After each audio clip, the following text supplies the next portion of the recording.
सभी को अयोध्या धाम के advocate Shivam Pandey high court की तरफ से नमस्कार साथियों। मैं advocate Shivam Pandey high court block C chamber number 231। आप लोगों को चूँकि शिक्षा जगत और विभिन्न रेवेन्यू संबंधी और क्रिमिनल संबंधी जानकारी मेरे द्वारा दी जाती है और चीज़ों को सही ढंग से डिस्क्राइब किया जाता है। आज मैं 69,000 शिक्षक वैकेंसी जो 2018 में जिसकी परीक्षा का जीओ आया था और 2020 13 मई 2020 को जिसके रिक्रूटमेंट प्रोसेस का जीओ आया था, उसके संदर्भ में आप लोगों को बताने जा रहा हूं। डबल आरक्षण, एमआरसी और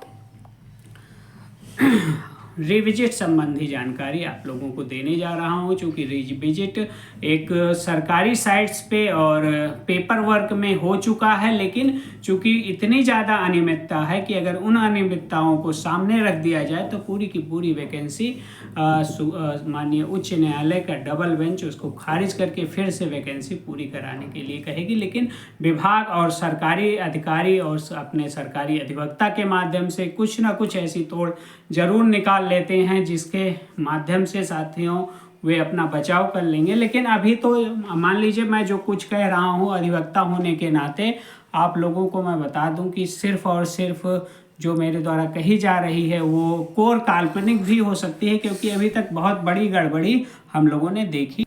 इसी क्रम में मैं आप लोगों को बता देना चाहता हूं कि चूंकि अभी हम लोगों ने ऐसी कोई बहुत बड़ी गड़बड़ी ना तो देखी है और ना ही सिद्ध कर पाए हैं, तो फिर हम लोग बस एक आकलन के तहत कहते हैं कि ये गड़बड़ी हुई है, लेकिन वास्तव में गड़बड़ी हुई है। अगर ये अधिकारी ढंग से कार्य करते तो शायद बहुत ही कम मेरिट जाती। और जो ये पास आउट और इन सब में भी खेल हुआ है, डीजे वाले बाबू पास हुए हैं, इन सब में भी खेल, तो इन सभी चीज़ों पर अगर लगाम कसा गया होता तो 69,000 वैकेंसी में जो योग्य है, जो अपनी मेहनत से एक एक नंबर ला के 97 के ऊपर आया है, उसमें से अधिकतम साथियों का चयन होता। हम समय को न बर्बाद करते हुए सीधे मुद्दे पे आते हैं साथियों। डबल आरक्षण में डबल बेंच के मामले पर जो भी सुनवाई इस समय हो रही है और जो भी कोर कसर या बाहर से कोई प्रयास किया जा रहा है उसका मैं स्वागत करता हूं। मीडिएशन में जो भी कार्रवाई हो रही है उसका भी मैं स्वागत करता हूं। ईश्वर करे कि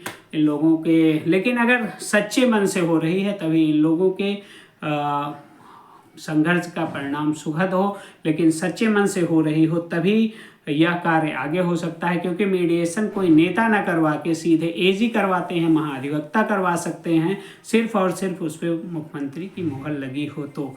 लेकिन उसके लिए भी किसी एक नेता, प्रतिनेता और एक माध्यम को चुनना पड़ता है। तो आप लोग मीडिएशन संबंधी बार बार मुझे फ़ोन कर रहे हैं, तो फिर जितने भी याचिकाएं जा रही हैं हमारी भी याचिका जाएगी, क्योंकि हम लेटर पैड पे लिख के, एक वकील का लेटर पैड होता है, उस पैड पे लिखकर सारे अपने पिटिशंस को, WPC हो या रिट पिटिशन हो, स्पेशल अपील हो, IAPA, DACA, जो भी कुछ हो, हमारी सभी चीज़ों को लिखकर एक लेटर पैड पे हम अधिवक्ता को रिसीव कराएंगे। यदि ज़रूरत पड़ी तो जिनके माध्यम से कार्य हो रहा है उनको भी एक लेटर रिसीव करवाएंगे। तो वहाँ पे आप लोगों को डरने, हैरान होने और परेशान होने की ज़रूरत नहीं है। बस मीडिएशन का जो ये लबोलबाब चल रहा है वह सही दिशा में चल रहा हो या फिर आपको बरगलाने के लिए न चल रहा हो। और मैं आप लोगों को एक बात और बता देता हूं कि मीडिएशन संबंधी मेरे द्वारा किसी से कुछ भी नहीं लिया जाएगा। कोर्ट में भी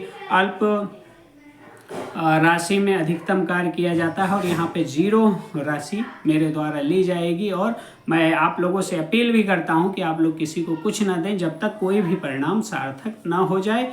मीडिएशन के नाम पर भी मैं बार बार मुझे फ़ोन आ रहे हैं कि फला इतना ले रहा है, फलाने इतना कह रहे हैं, सोशल मीडिया पर कहते हैं कि कुछ नहीं किसी को देना है, लेकिन फ़ोन करके पैसा मांगा जा रहा है। तो मैं इस धन उगाही के खिलाफ हूं। अगर कोई ऐसा कर रहा है तो बाकी अपना सुविवेक है, अपने हिसाब से लोग कार्य करते हैं। गलत कार्य करेंगे तो उसका परिणाम भी उनके लिए अच्छा नहीं होगा। इसलिए हम अपनी तरफ से स्वस्थ मन से कार्य करें और स्वस्थ मन से अपनी चीज़ों को डिस्क्राइब करें आप लोगों के सामने। तो मीडिएशन के लिए जो भी साथी मेरे साथ जुड़े हुए हैं वे बिल्कुल बेफिक्र रहें। अगर मीडिएशन का कोई भी लब्बुलुआब निकल कर सामने आता है तो उसमें आपकी समस्त याचिकाएं शामिल होंगी। तो आप लोग थोड़ा सा धैर्य बनाए रखिए, अधिकतम होने की संभावना है। आज के वीडियो के माध्यम से मैं आपको स्पष्ट बता देना चाहता हूं कि सिर्फ और सिर्फ हमारा एकमात्र लक्ष्य है कि नौकरी किस प्रकार से मिले, कैसे मिले और